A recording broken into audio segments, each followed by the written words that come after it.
hang on a moment. Alright, Linux Penguin, how's your video game studies going at the Boffin Academy for bigwig, high-flying game magooglers, yeah? Trust me, dear viewer, that was awesome for exactly one person. Which I believe we're getting there, okay? Last episode, I was like taking the piss when I said, come on, let's get 4 views. You'll be happy to hear we smashed that record. We got 5. But this is dire. I have never had such a dip in viewership. So I've sort of I've shifted my focus a little bit. For the rest of the year, the little eek that's left of it, I'm just focusing on having a good time. Alright, I don't want the views. Give me the views, please. I'm so fucking starved. I don't want the attention. I don't want paedophiles in my comment section having a go at me. No. I just wanna have fun, you know. I just wanna have fun. And then no doubt Series 3 in 2026 of Earth versus the World. Then we get back into the slop grind. But for the last little bit, the last whimper of 2025, I will be focusing on just, going easy. You know what I mean? Having a laugh. And that message is going out to Big Man Linux Penguin because I'm beginning to think he and Staniel Fukamori are the only people watching this. So, oh dear viewer, Linux Penguin, he's like, I don't know, who was the other fella? Claron? Oh fuck me, I'm almost forgetting these people. That is heartbreaking. I'm like a dementia-ridden aunt. Forgetting the names of their nephews. Forgetting their nephews fucking existed. That's what this feels like. Soon, I won't even be able to remember Dum Dum Call's first and second name. I do have his Gmail address. Oh, it's all leaving me now. I feel my conscience ebbing and flowing away. But Linux Penguin is... he's like... Claron was the Spielberg of our generation. To the best of my knowledge, he still is. This guy is like the Tasami Miyazaki. That sounds like the name of a video game developer. He's like your favourite game developer of now. He's like the new version of that. And he's currently working on this new game, right? It's unlike anything I've ever seen. Literally, I haven't seen it. And it's kind of like Dark Souls, mixed with Majora's Mask, mixed with Frogger. Like, this guy's a fucking genius. This guy knows video games. He loves the video games. He loves the bleeping and the blooping. Yeah. Oh, Space Invader, dear viewer. Do you remember Space Invader? And he's going to do great things, truly. And I have complete faith in him that when the time comes and there is an evil possessed lampshade boss in one of his little sort of 3D platformers, he will come to me. He will ask, Big Man Earth apologist, will you voice this evil possessed lampshade that shoots shmagurgies? That's like a thing in the game. It's like aura. It comes from the Yiddish word meaning nonsense or baloney. Sorry, yeah, 4 minutes in, I've said absolutely nothing of worth. In today's breaking truths, an AI-generated artist just signed a $3 trillion deal and has become, really, like, seriously, this is where we're at, is it? And has become the first AI artist to chart on Billboard.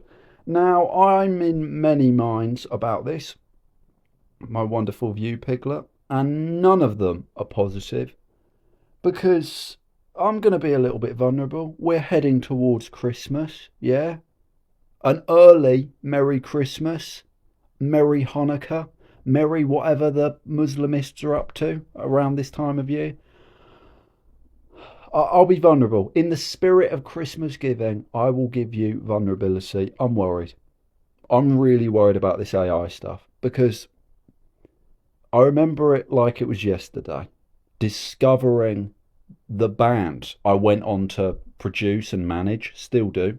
Their next single is coming out. Black Guy 5, right? Some hard-working, young, talented, urban chaps. I was there driving around, cruising the streets of, I believe it was Philadelphia. Yeah, it was Philadelphia. And in the corner of my eye, I saw, common occurrence, I saw a black vocal group harmonising on the streets of Philly. And this 5, sometimes 6 piece had harmonies the likes of which I haven't heard since Little Caesar and the fucking Romans. Oh yeah, you think that's hyperbole? It ain't. And I just knew these boys are onto something. This is the old future of music, and we're going to make it the new future. So I swerved that fucker around. I got that fucker in Dodge. And I picked these young men up. And, before we knew it, we were laying down a track for the stunning debut single by Black Guy 5. Sometimes there are 6 of them. Dum Dum, Come Home. And there was such soul. There was such an authentic humanness, a humanity to that song. And the thought that these 5, sometimes 6, black, young, like real talented kids are going to be fucking displaced by an automaton, by a fucking machine wearing the skin, like the digital skin suit of what a machine is programmed to believe a black woman is. I find it really troublesome. This isn't the first, of course. We did cover Tilly Norwood. She's the first AI film star, apparently. Brilliant. Rita Hayworth, she fucking well ain't, alright? And this is now the first AI generated artist with this $1 trillion deal. Meanwhile, there's bands and artists like Black Guy 5 that are struggling to break through in this fucking industry. And where's their trillions of dollars? Yeah, where's their record label with Matador, I imagine, maybe, potentially. Warner Bros. Where is it? Nowhere. Because a machine has taken their place. And it does, again, story coming up. Too long didn't read of it. Woke is back. So I will say something woke here. It reeks of, I'll say it reeks of white supremacy. That that wealthy, rich white men are using a digital facsimile of a black woman to make themselves richer.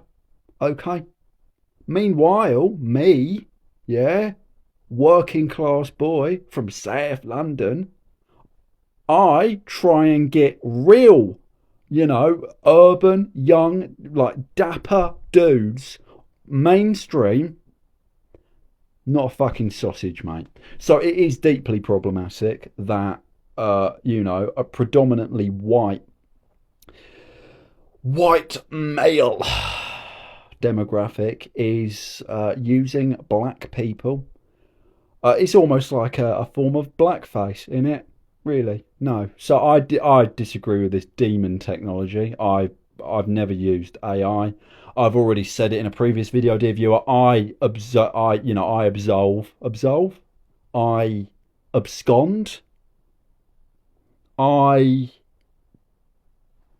We're googling it.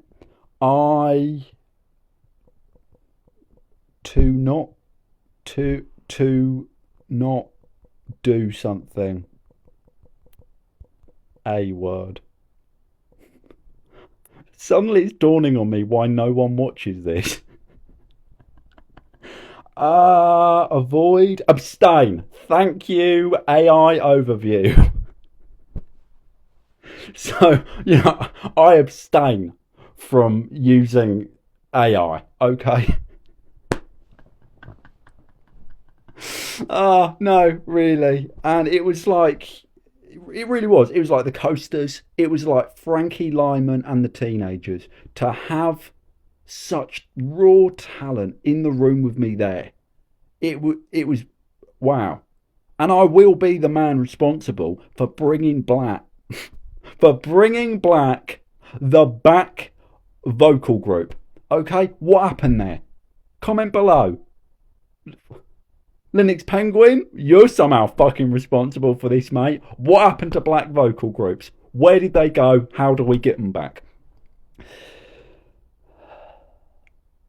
Those oldies but goodies remind me.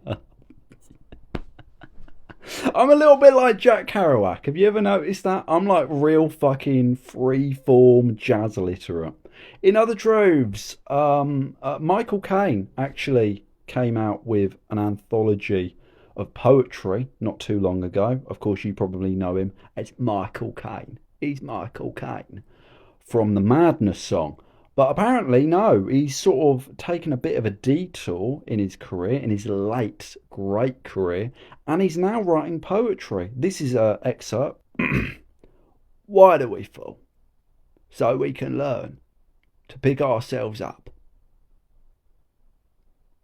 Batman Begin. Now, I'm not sure if that's a haiku. I don't know if this is some. I'm not sure what the rhyme structure is. I'll be the first to admit. I'm just going to accept he is of an upper crust that I don't understand. There's like some sort of class issue here. I don't know.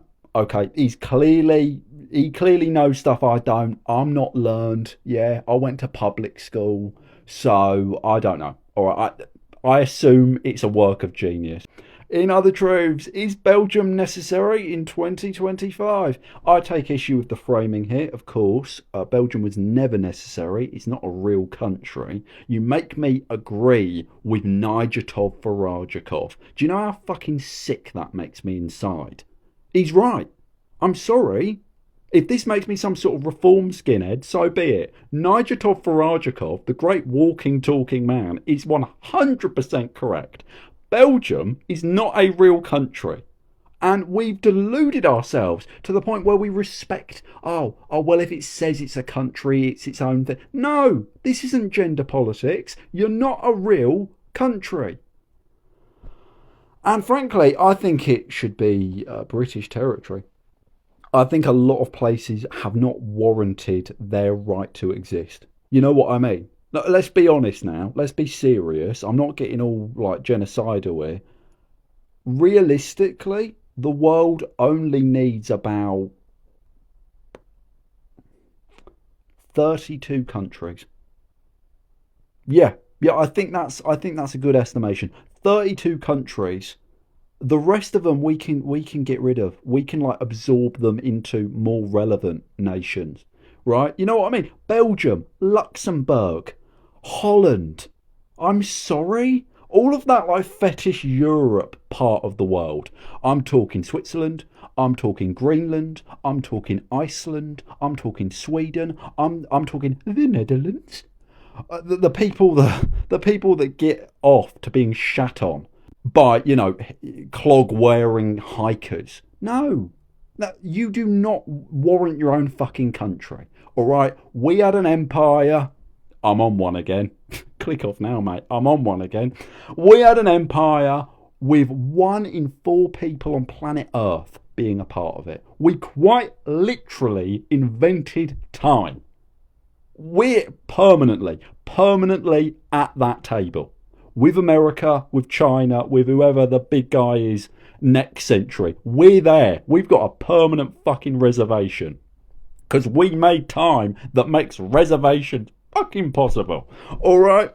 All of these other chances, though, all of these other fucking, like, non-entities. Nonsense. Nonsense. I'm sorry, Slovenia does not need to exist. You know what I mean? Uh, Belarus. Can you tell me, without getting an AI overview, what Belarus has ever given the world? You can't. You can't. You cannot. Because they've given the world nothing. Nothing. You know what I mean? No, I'm sorry. Have Belarus ever produced something as entertaining, as heartwarming, as funny as the Chuckle Brothers? I'll fucking well wait, yeah? In other truths, yeah, I want to do a new segment on the channel. In this era of mass division and hatred and the othering of people on relatively trivial lines such as race or gender or haircut or football allegiance, I want to do something a bit more positive in the spirit of Christmas. You know what I mean?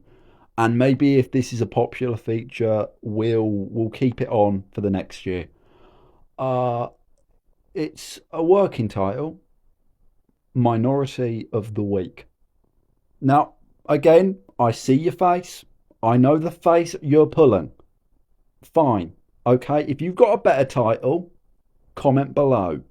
Minority of the Week, where once a week we give a big shout out and a little, thank you for keeping things chugging along. Yeah, to someone from a community that I don't think gets enough of a big shout out. These are the sorts of people that are demonised. These are the sorts of people that are blamed for the country's issues. And I think it would be really nice if we had like a positive response to that. Like, yeah, all right, this fella went fucking mentalist with a wheelie bin and a mallet. But here's the fella who stopped it. You know what I mean? Big up this guy. So today's inaugural, and I think he deserves the inaugural segment. Inaugural Minority of the Week. Big shout out.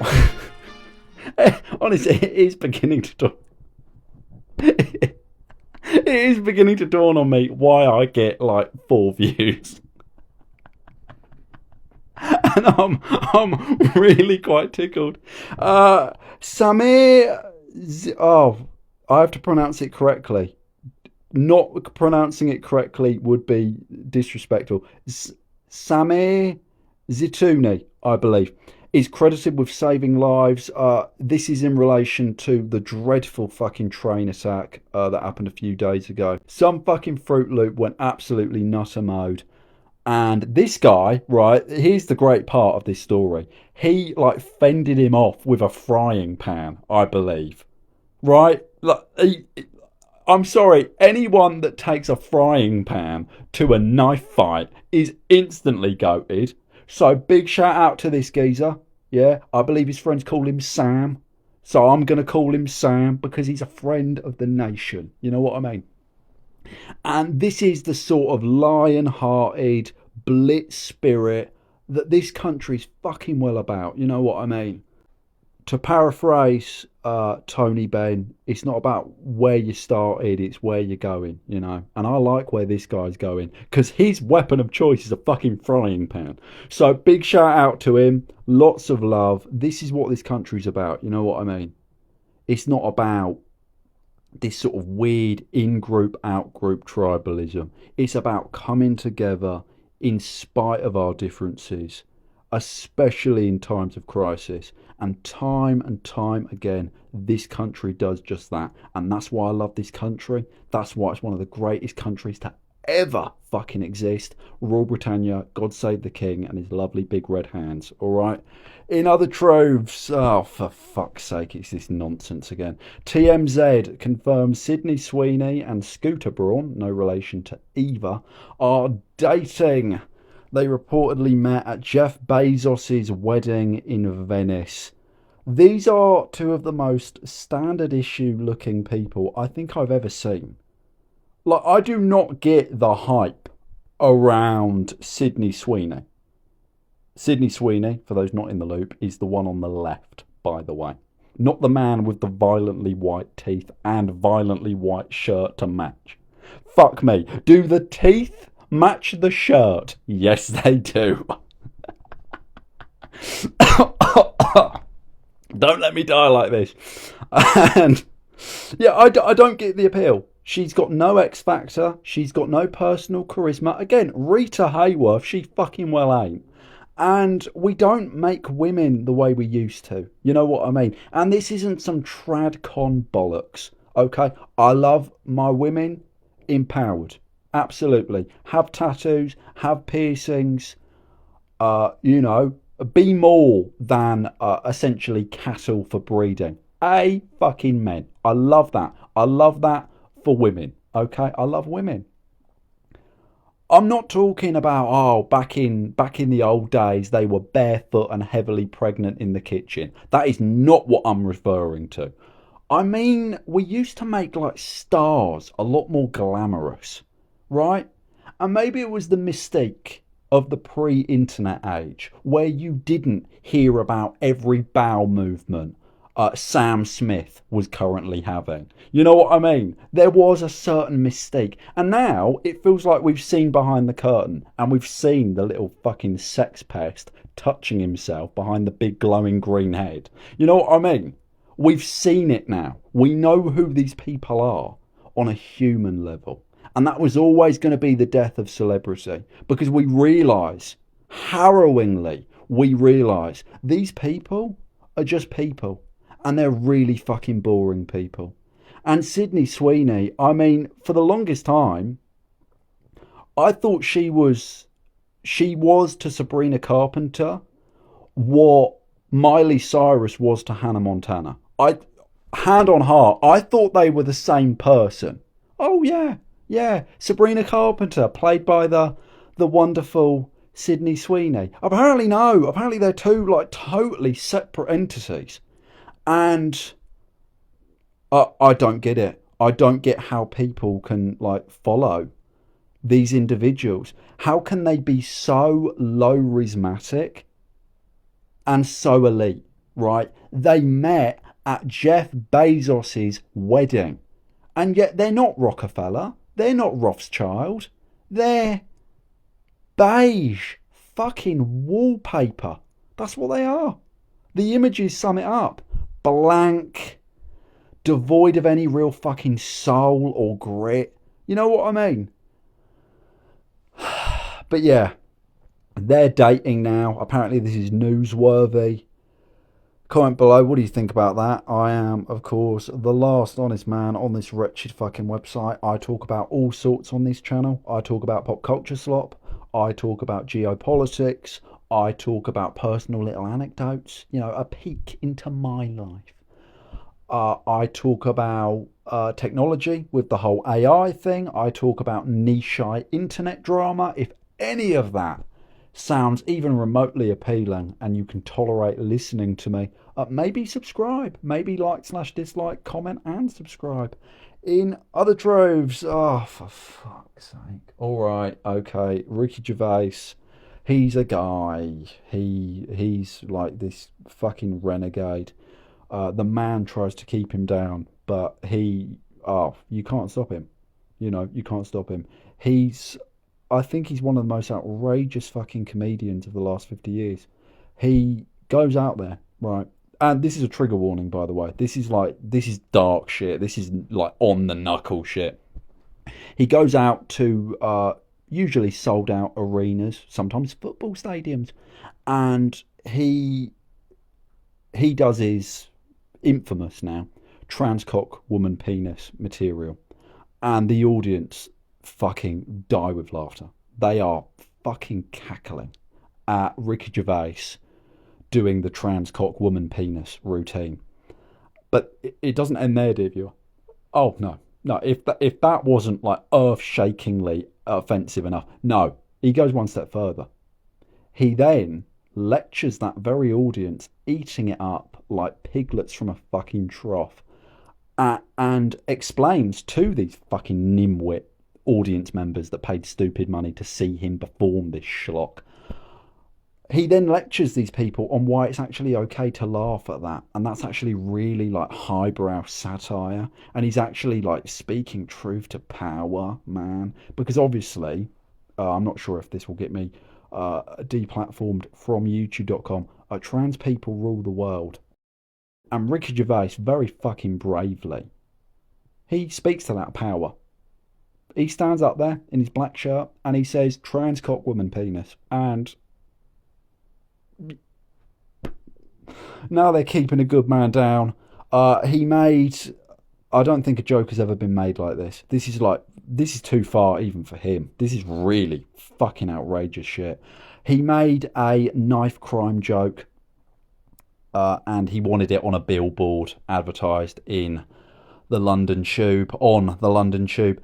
And Ricky, mate, absolutely free speech, but don't you think that's a bit far? Don't you think that's a little bit too crazy and radical, even for you, mate? This is like, you know what I mean? Because I thought we all agreed knife crime jokes, especially about our capital, it's not okay. You can't make those jokes all the fucking time. And he rightly is really upset at the supposed cancellation of this very rich millionaire. Is he a billionaire? We're going to check that. Ricky Gervais. Again, he's a downtrodden elite, you know, and I talk about those constantly. Ricky Gervais net worth. 170 million. Wow. Wow, that does go to show you something, doesn't it? His net worth is around 450 million, apparently, according to Comedy Rich List. 170 million seems to be the conservative figure. And that's, you know, it just goes to show you all that money and the state still has their boot on his neck, on his little pig-like neck. And it, you know, it breaks my heart that they've done this to him. Keir Starmer's fascist government have done this to them. Of course, that's not the case. The controversial rejected Tube advert was all just fanned up, fake fucking outrage.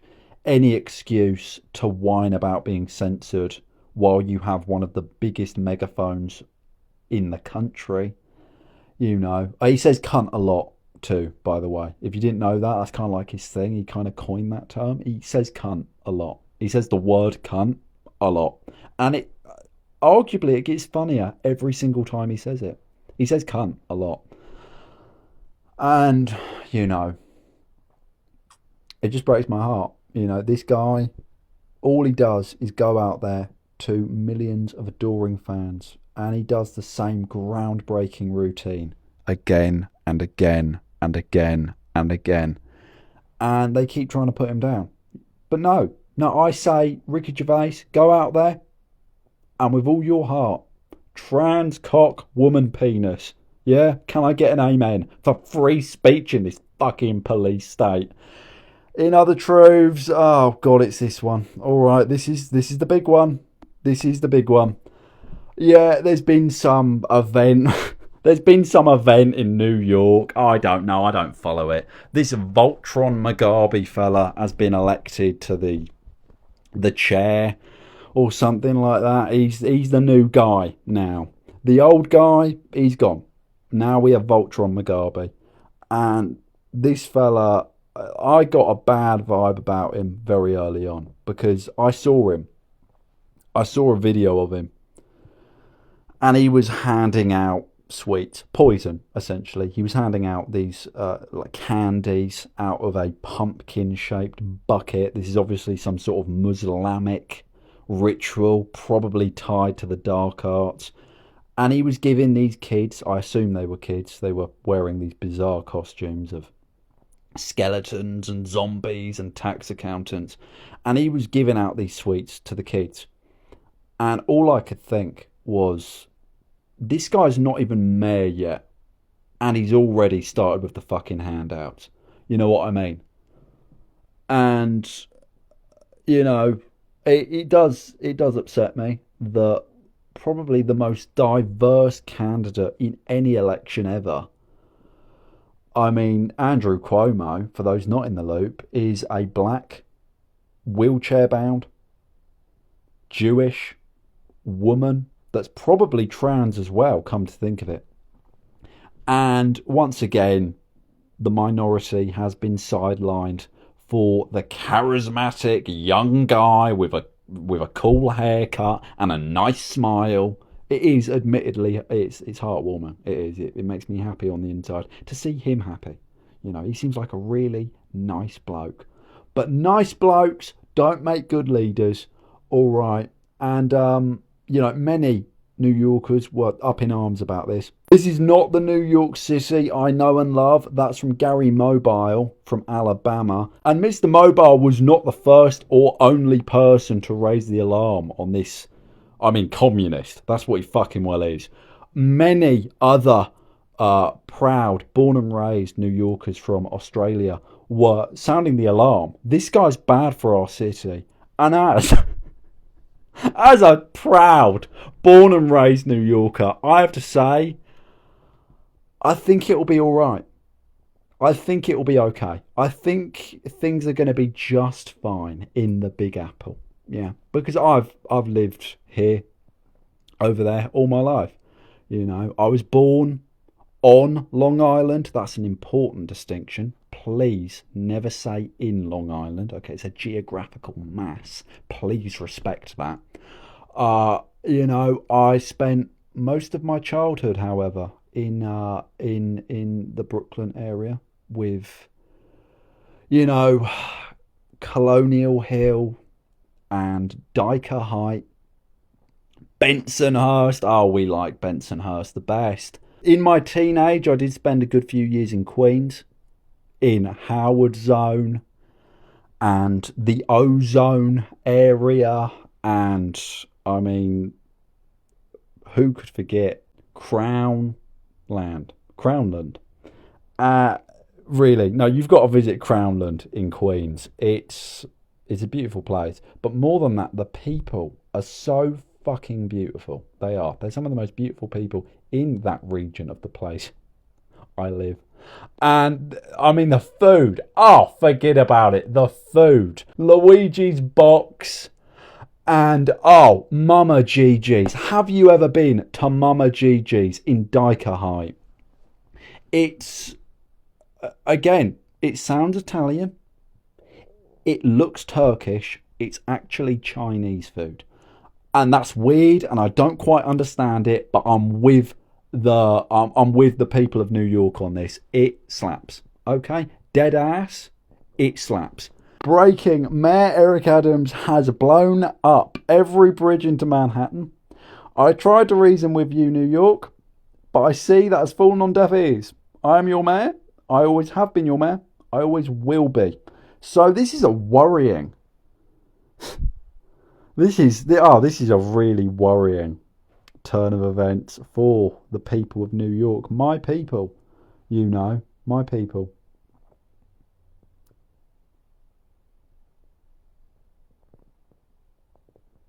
"52nd Street. In other truths, Soulja Boy launches his own console, but is accused of ripping off a rival. What do you think about that? Do comment below. I love you. God bless yourself. And in the immortal words of Sir Michael Caine, Batman, begin.